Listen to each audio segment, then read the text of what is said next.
शाश्वत है क्योंकि भारत संतों की धरती है। ऐसा कहना है हमारे देश के प्रधानमंत्री नरेंद्र मोदी जी का, जिन्होंने स्वयं सन्यासी की राह से सत्ता तक का सफर तय किया। आज नए भारत की नई तस्वीर भारत की संत परंपरा से गुलजार है। युगों युगों से भारत की संस्कृति में साधु संतों और सन्यासियों की भूमिका सदैव प्रेरणादायक रही।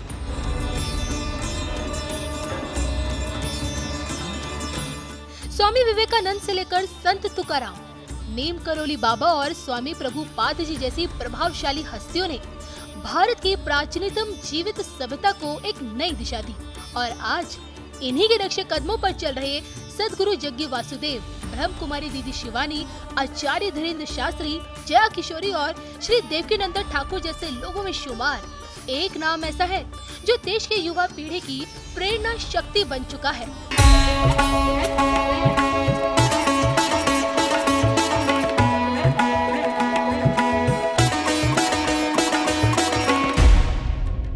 माथे पर त्रिपुंड, गले में रुद्राक्षी माला और पैरों में खड़ाऊ, महज 7 साल की उम्र में सन्यासी का जीवन स्वीकार कर चुके ये हैं कथा व्यास ऋषभदेव महाराज जी, जिन्होंने अपने पूज्य पिता के संरक्षण में अध्यात्म की दुनिया को चुना।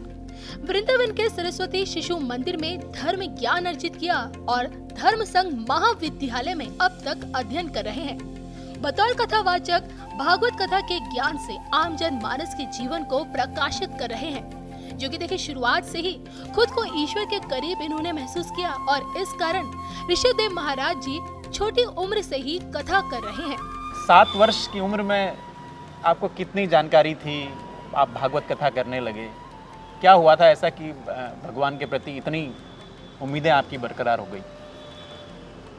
जैसे कि हम जहाँ रहते हैं तो वहाँ भगवान भोलेनाथ का एक प्राचीन मंदिर है, तो उस मंदिर में रहते हैं तो उसकी सेवा करते हैं, तो भगवान से जुड़ाव तो प्रारंभ से ही था।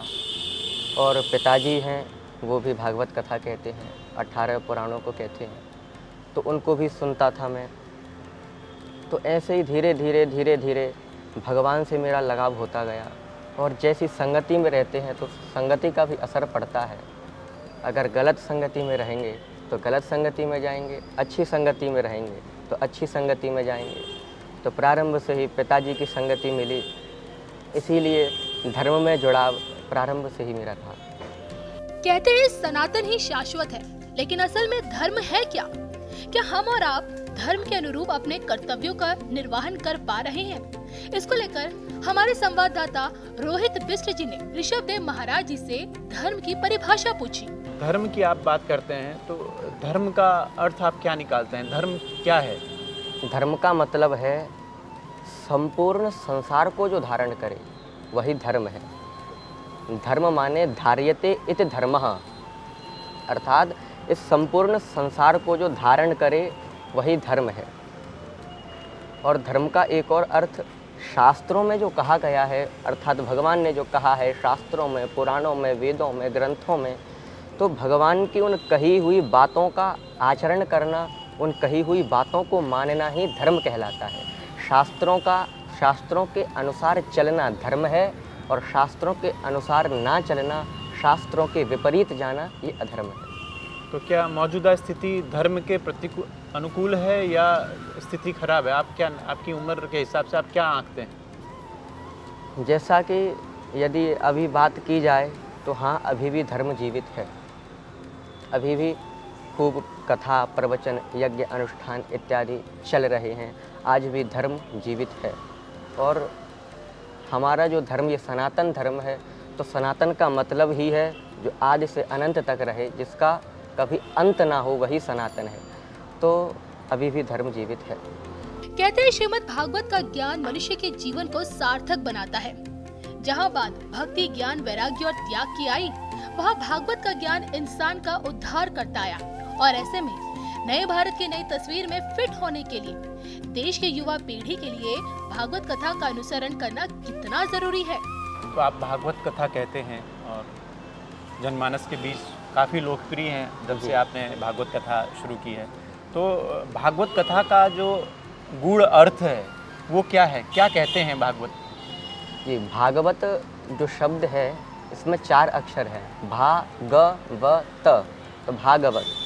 तो जिसमें भा का अर्थ भक्ति है, गा का अर्थ ज्ञान है, वा का अर्थ वैराग्य है और ता का अर्थ त्याग है। तो भागवत अर्थात भक्ति, ज्ञान, वैराग्य और त्याग की प्राप्ति जिस पुराण से हो जाए उस पुराण को भागवत कहते हैं। तो भागवत में भगवान श्री कृष्ण के चरित्र हमें सुनने को मिलते हैं, तो उन चरित्रों से हमें बहुत कुछ सीखने को मिलता है।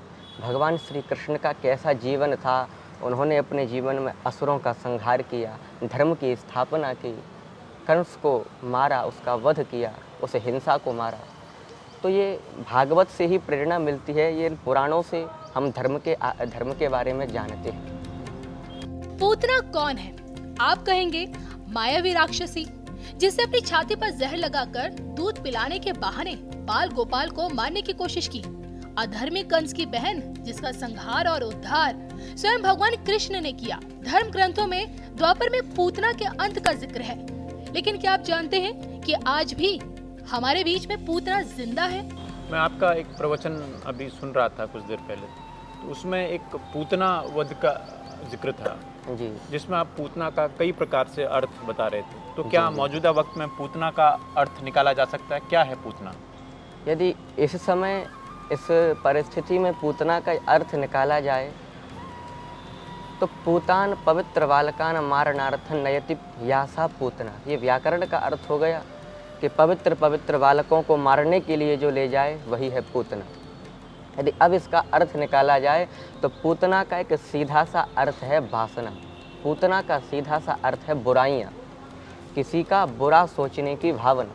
पूतना माने बुराइयाँ, बुराइयाँ करते रहना, ये पूतना के लक्षण हैं। तो पूतना माने बुराइयाँ, इसीलिए हम इन बुराइयों को त्याग करके केवल परमात्मा में रमण करें, इन बुराइयों को हम त्याग दें। पूतना माने वासना, बुराइयाँ, बुरी आदतें, दूसरे का बुरा सोचने की भावना, हर समय हम किसी का बुरा सोचते रहें तो ये पूतना वाली भावना हमारे अंदर आ गई। इसीलिए सर्वे भवन्तु सुखिनः, सर्वे सन्तु निरामयाः, सर्वे भद्राणि पश्यन्तु, माँ कश्चित् दुख भाग भवेत्। हम इस भावना को अपने अंदर लाएं, इस बुराइयों को हम त्याग दें। इतिहास गवाह है, हिंदुस्तान को खंड खंड करने के लिए आक्रांताओं ने हिंदुओं की आस्था को चोट पहुंचाई और आज अभिव्यक्ति की आजादी और क्रिएटिविटी के नाम पर फिल्मों में हिंदू देवी देवताओं का उपहास उड़ाया जाता है। हिंदू बहुल राष्ट्र भारत में क्या धर्म संकट में है? जैसे अभी मौजूदा स्थिति है, धर्म की स्थिति लोग कहते हैं कि संकट में है धर्म। हिंदू एक खास कर कहते हैं हिंदू धर्म, हिंदुत्व की बात लोग करते हैं। तो हिंदुत्व और हिंदू की बात करना कहाँ तक ठीक है? आपको क्या लगता है? देखिए, धर्म संकट की यदि बात की जाए कि धर्म संकट में है, तो अब जैसे जैसे कुछ पिक्चरें बनती जा रही हैं धर्म के विरोध में, इसमें भगवानों का अपमान किया जा रहा है, तो जब ये पिक्चरें कोई देखता है तो भगवान के प्रति श्रद्धा घटती है उसकी। तो इसी कारण तो धर्म के प्रति भी उसकी श्रद्धा घटती जाएगी, इसीलिए कहा जाता है धर्म संकट में है। इसीलिए धर्मो रक्षति रक्षिता, यदि हम धर्म की रक्षा करेंगे तो वो धर्म हमारी रक्षा करेगा। धर्म की रक्षा करना हमारा दायित्व है, हमारा कर्तव्य है। जब जरा नामक व्याध ने भगवान श्री कृष्ण के चरण में बाण मार दिया था तो भगवान अपने गोलोक धाम को जाने लगे। उन्होंने अपनी लीलाएं रच दी जिसके लिए वो जगत में आए थे। तो जब वो अपने गोलोक धाम में जाने लगे तब जो धर्म था वो भगवान की शरण में गया और धर्म ने आंखों में आंसू भर के भगवान से विलाप किया कि हे प्रभु, यदि आप मुझे छोड़ करके चले जाओगे तो इस संसार में मुझे धारण करेगा कौन? ब्राह्मण, क्षत्रिय, वैश्य, शूद्र, स्त्री, पुरुष सब अपने धर्म को त्याग देंगे, एक दूसरे के धर्मों का अनुसरण करने लग जाएंगे, तो मुझे धारण करेगा कौन? इसीलिए आप मुझे छोड़ करके मत जाइए।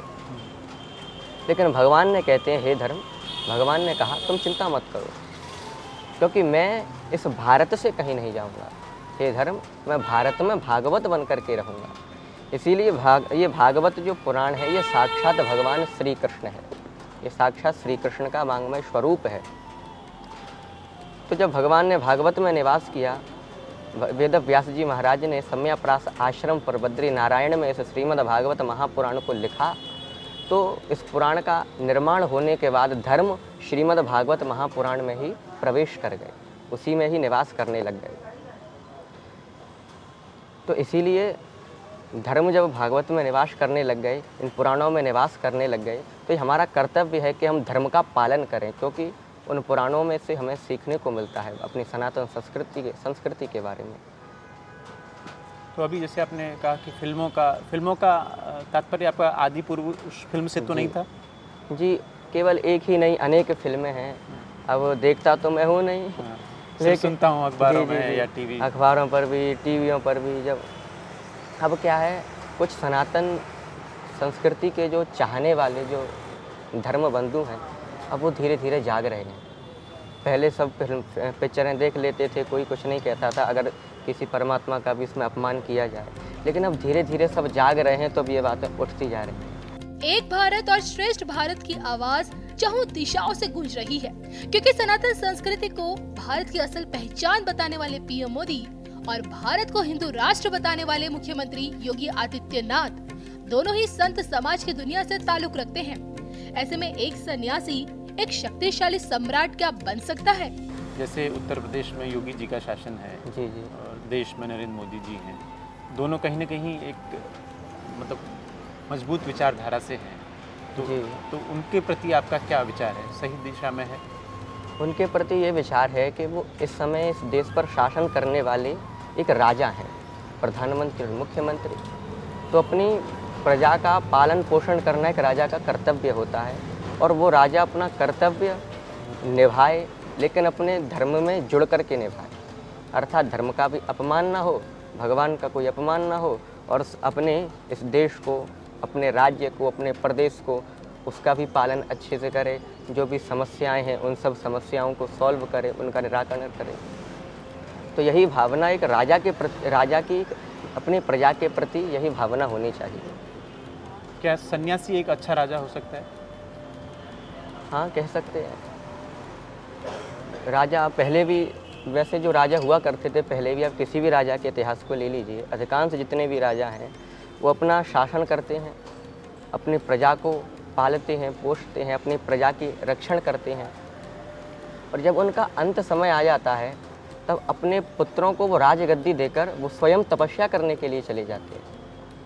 तो वो भी संन्यास धारण करते हैं, तपस्या करने भगवान के लिए चले जाते हैं, अपने आप को फिर भगवान को समर्पण कर देते हैं, क्योंकि राजा का एक कर्तव्य होता है। उस कर्तव्य को निभाने के बाद फिर वो भगवान की तपस्या में रमण हो जाते हैं। स्वामी करपात्री महाराज, इतिहास में इस नाम को कभी भुलाया नहीं जा सकता। 60 के दशक में इन्हीं के नेतृत्व में गौ माता के अस्तित्व को लेकर गौकशी के खिलाफ देशव्यापी आंदोलन हुआ। हजारों गौ सेवकों पर लाठीचार्ज हुई, गोलियां बरसाई गई और हजारों संतों को अपनी जान गंवानी पड़ी। आज भी हालात बदले नहीं हैं। कानूनी तौर पर गौ हत्या पर कोई प्रतिबंध नहीं है। मौजूदा वक्त में गऊ की स्थिति जो है बड़ी खराब है। जी जी। तो भागवत कथा में गऊ को लेकर क्या कहा गया है, या मौजूदा स्थिति कैसी है? मतलब भागवत के हिसाब से भी आप बताइए और अभी की स्थिति के हिसाब से भी। देखिए, भागवत महापुराण तो साक्षात भगवान श्री कृष्ण ही हैं, और श्री कृष्ण तो अपनी गौओं से बड़ा प्रेम करते थे। उनके जो गौओं के जो बछड़े हुआ करते थे, सबसे उनका तो प्रेम रहता था। और गावो विश्वस्य मातरः, गाय हमारे पूरे विश्व की माता है। केवल भारत देश की नहीं, बल्कि संपूर्ण संसार की माता है गाय। विश्वस्य मातरः, विश्व की माता है। तो उस गाय के प्रति हमारी श्रद्धा होनी चाहिए। पहले यदि देखा जाए तो अधिकांश घरों में हर जगह गाय रहा करती थी, लेकिन अब लोग गायों को ना रख करके अपने घरों में कुत्ते पाला करते हैं। तो वो गाय हमारी एक संस्कृति की पहचान है, एक हिंदू की पहचान है गाय। तो यदि नई घर में व्यवस्था बन पा रही है तो उस गाय के प्रति श्रद्धा तो हमारी होनी चाहिए। एक चंदिया निकालते हैं गाय के लिए, प्रथम रोटी जो रहती है उसको गाय को खिलाया करें। और सुनने में आता है कि सबसे ज़्यादा गायों की हिंसा सबसे अधिक भारत से ही हो रही है, ऐसा भी सुनने में आता रहता है। तो ये गौओं की हत्या, ये भारत की संस्कृति पर एक आघात है, कुठाराघात है। तो इस गौ हत्या को हमें बंद करना चाहिए। हमारे धर्म सम्राट पूज्यपाद ब्रह्मलीन स्वामी श्री करपात्री जी महाराज थे, तो उन्होंने गौओं की रक्षा के लिए एक आंदोलन किया था। तो उन्होंने जो वीणा उठाई धर्म का प्रचार करने की, गौओं की रक्षा के लिए, बस उन्हीं के पद चिन्हों पर हम भी आगे बढ़ते जा रहे हैं। तो साथियों, दोस्तों, मैंने स्वामी जी से कई प्रकार के सवाल करने की कोशिश की। मैंने कोशिश की कि मैं धर्म की बात भी करूं और मौजूदा स्थिति की भी बात करूं, और जिसमें उन्होंने बहुत मुझे संतुष्ट करते हुए जवाब दिए हैं। आपका बहुत बहुत धन्यवाद। जी।